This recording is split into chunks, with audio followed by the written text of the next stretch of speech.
Week 3 in the NFL season is upon us, and in today's video I will be breaking down the Philadelphia Eagles versus the New Orleans Saints. I will be covering everything you could possibly need to know about this game and what I think will happen. So, starting off, a little background, little history on both of these teams in case somehow you missed it, and if you're an Eagles fan, you might have wanted to have missed it last week. So, start with the sunny side, the Saints. The surprising team of the NFL, and in my power rankings I had them as the 4th best team in the NFL. But they destroyed the Panthers in week 1. No one really took that seriously. It's the Panthers. But then in week 2, they played against the Cowboys and everyone thought they were going to lose. However, to shock the world, the Saints actually blew out the Cowboys. I have to admit, I didn't see this coming. And now the world is thinking, are the Saints really, really good? Are they Super Bowl contenders or pretenders? Who knows? We'll know, I guess, in a few weeks if they can keep it up. The Eagles on the other side of the ball. A lot of people thought they would be Super Bowl contenders going into the year. They had a very shaky week 1 against the Packers, but they ended up winning despite all odds against them, with them basically giving the game away in the first quarter, but they held on and they won that game. Going into week 2 against the Falcons, the Eagles should have won that game and almost did. They were 99% of the way there, and then they threw the ball to Saquan Barkely, 4th and 3. He drops it, kick a field goal, give the Falcons the ball with a minute left, up by 6. Should be easy, right? No, the Falcons go right down the field and score a touchdown, win by 1 point. My wife couldn't go to church with me on Sunday, and everybody said, "Where is she?" I said, "She doesn't go out with losers." So now you know what's happened. So next up, is there any major injury news that you need to know about? And there is. On the Eagles, this is going to be week 2 without A.J. Brown. Let's see your everything is okay face. The best weapon on the Eagles offense is out once again. There's a decent chance he's going to be out until the bye week in a few weeks with a hamstring injury.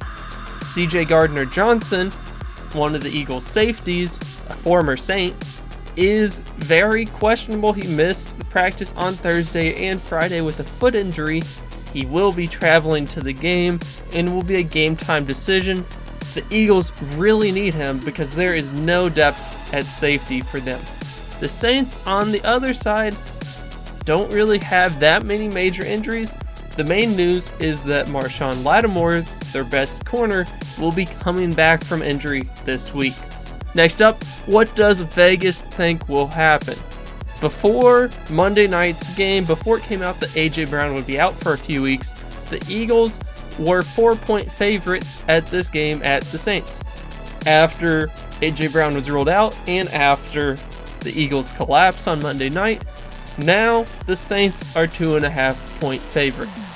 And the standard home field advantage is about 3 points, so really, on a neutral field, Vegas sees this game as a fairly toss-up, but the Eagles have struggled the past 20 years at New Orleans. They're actually 1-6 the past 7 times they've played in New Orleans. So enough general recap, now to get into the nitty-gritty. So, Eagles offense versus New Orleans defense. What will happen? We saw last week, Hurts played okay, but he missed a lot of open wide receivers that were schemed open by Kellen Moore. He definitely missed not having A.J. Brown. Saquan Barkely was the highlight of the offense. He was phenomenal, and honestly, I think if they would have just handed them the ball every single time, they might have won that game. At 3rd and 3, to end the game, you should have handed it to Saquan Barkely 2 times, let him get that first down, and I believe with full confidence that we would have got it, because the offensive line has been really good, the Saints have been really good. That's been the Saints. Saquon Barkley's been really good. That's been the 2 best parts of the offense, but I digress. Just Eagles fans' thoughts taking over. But anyways, Jalen Hurts has looked okay. He's looked better than he did last year, but not as good as 2022 when he was practically the MVP. He's done a lot better against the blitz this year. However, when he's not getting blitzed, he's missing some wide open guys, and he's running out of the pocket too soon. He did throw the interception at the end of the game when it felt to me like the Eagles could have easily gotten 20 more yards, kicked a long field goal, maybe won it walking off, but Jalen Hurts forced a throw, threw an interception, a pretty bad interception to be honest. And then as far as the other receiving weapons on the Eagles offense, they have Devontae Smith, and he's been very good this year. Dallas Goedert, honestly, has not been much, not much to mention. They haven't really targeted him that much. He's kind of been hidden.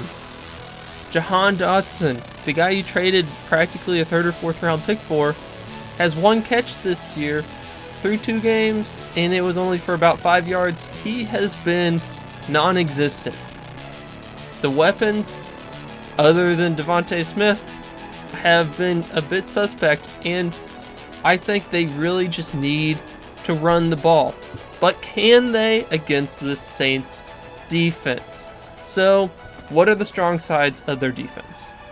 And it's a little hard to tell, because in each of the 2 games the Saints have played, the offense has started off blowing out the other team.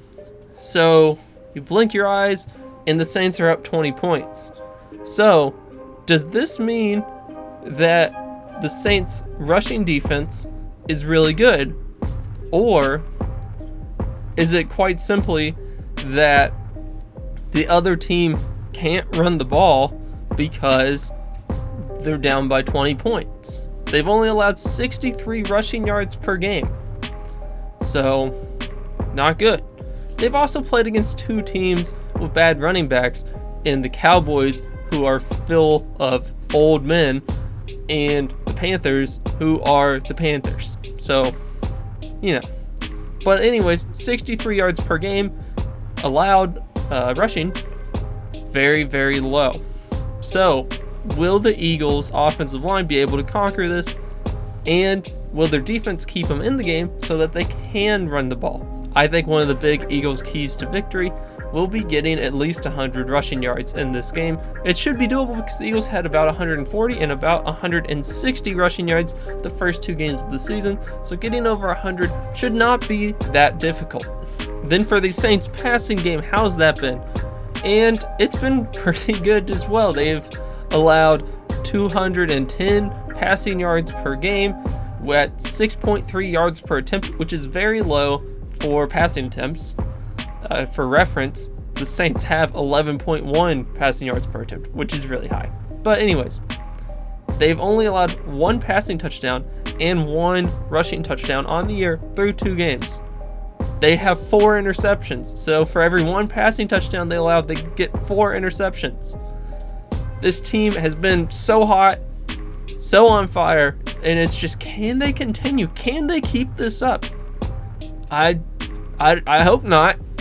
But anyways, if A.J. Brown was playing and the Eagles were at full strength, I think they could pass on them, go down the field, really do whatever they want, because they are a more talented team.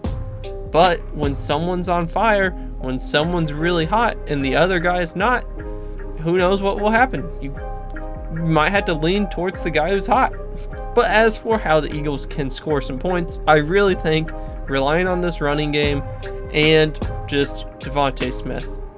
Maybe Dallas Goedert, but I wouldn't really get your hopes up on anyone else. Then the other side of the ball. The Saints offense, what have they been doing so good? And the quick answer is everything. They've done everything really good. They have 11 touchdowns through 2 games. They score 45.5 points per game. Derek Carr has looked the best he has ever looked. Well, he did have 1 good season with the Raiders where he was almost the MVP. But he's looked on par with that for sure, putting up 45 points per game. That sounds like a college stat, but this is the NFL, in fact. So, and if you watched it, they've really put their foot off the gas after halftime pretty much in each of the 2 games. They could have scored more points in each, for sure. So, it has been a very healthy mixture of running and passing the ball. They have 220 passing yards per game, 5 touchdowns, 1 interception. They've only allowed 2 sacks on the year, so the offensive line is holding up. But rushing the ball, they have 185 rushing yards per game and 6 rushing touchdowns. So, what are they really doing? There's been a lot of motion on their team, and they start the ball off with the run. They started off with Kamara, and then they go straight into play action passes that have been working, leading to long bomb touchdowns from Derek Carr, especially long touchdowns to Rashid Shaheed. So that's been a bit of a breakout player. But anyways, Saints, they start off with the run, then they go to play action, and it has worked phenomenal for their team. They have plenty of wide receivers who are running wide open.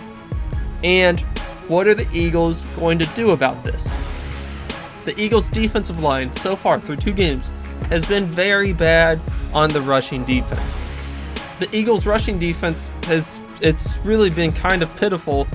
They've allowed 157 rushing yards per game. Notice over double what the Saints allow per game.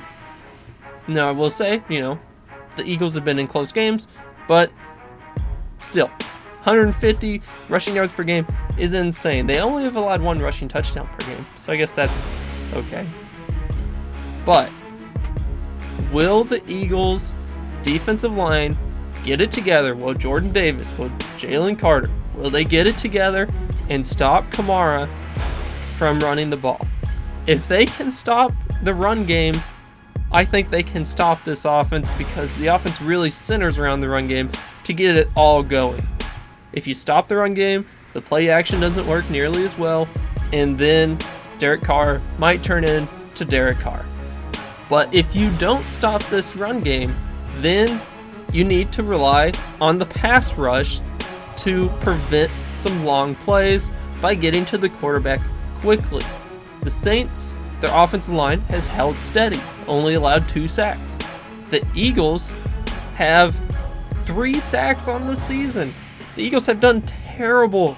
They've gotten almost no pressure this year, which is unheard of for an Eagles team. And everyone is acting like the Eagles secondary has been terrible this year. While they have let up a good amount of passing yards, I blame this 80% on the defensive line, because they just are having to cover for too long. They're not getting to the quarterback, and they're asking for too much.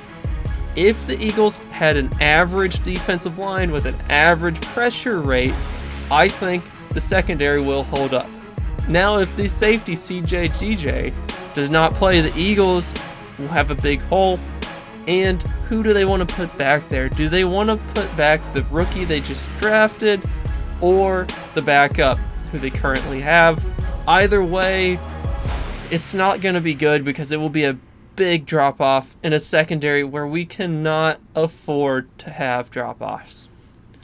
And just kind of a gist, and just kind of to get around to it, if I would describe the problems with the Eagles defense right now, it would be giving up the run and long passing plays.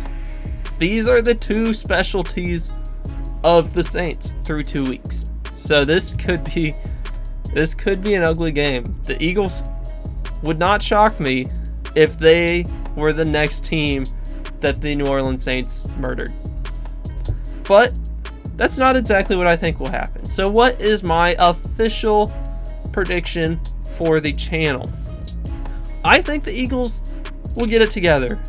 After the Eagles versus the Falcons, I was extremely disheartened. I couldn't believe what I saw. I had lost a lot of faith in the team. I just kind of separated myself from listening to the podcast for a few days. I gave myself some time, and now I'm all in once again on the Eagles. Are you in loser denial or something? Now this might be dumb, and if they get blown out, it's going to take a lot to earn my trust again. If they get blown out this week, it's going to be tough. But I think the Eagles will slow down this Saints offense. I think Jordan Davis and Jalen Carter will finally have a good game this year. Slow down the rushing game, which will kind of make the whole offense crumble. The Eagles will find a way to put up some points, and I think it will be 24-17 Eagles victory. This is not what Vegas thinks will happen. They think it will be a much higher scoring game, but I just see things changing a bit this week. You see how it went the past few weeks, and does this continue or does it change? If it just followed what happened last week, then it would be really easy to bet on. You'd have to look a bit into the future. Anyways, what do you think will happen this week? Who do you think will win? And if you like the video or don't like the video, like, subscribe, and comment down below, and I'll see you later.